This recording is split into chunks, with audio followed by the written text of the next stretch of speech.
এই আইনের মধ্যে অনেক লুপহোল আছে, এই লুপহোলগুলো কেউ বলতে পারে না। সেই যারা আমাদের প্রতিনিধি ছিল তাদের সাথে কথা হয়েছে, তারা বলছে আমরা আর 3 মাস পরে এটা চালু করব, আপনারা নিশ্চিন্ত থাকতে পারেন।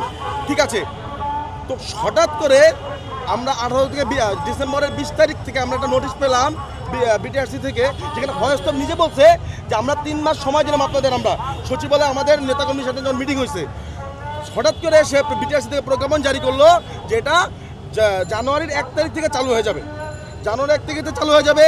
তারপর আমরা বারংবার তাদের এখানে গেছি, তাদের সাথে কথা বলার চেষ্টা করছি, তারা কোনো কর্ণপাত আমাদের করে নাই। ভাই আমাদের ট্রেড লাইসেন্স আছে, আমাদের 3 সার্টিফিকেট আছে, আমরা ব্যাট দিই, ট্যাক্স দিই, সব কিছু দিই। আমরা কোনো সময় ব্যাটের বিপক্ষে না, ট্যাক্সের বিপক্ষে না। ভাই ট্যাক্স দেবে কাস্টমার, আমার তো সমস্যা নাই।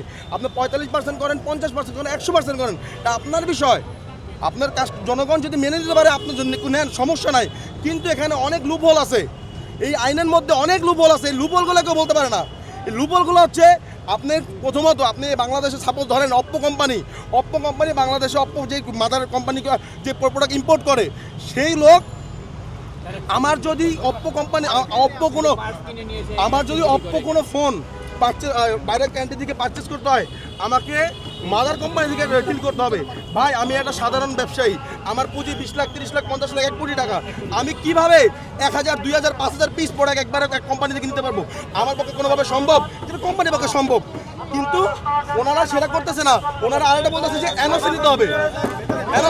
এনওসি মানে বুঝেন আপনি কোম্পানির বানান। ভাই কথা বলতে দেন। এনওসি মানে কি বুঝেন? সময় দেন।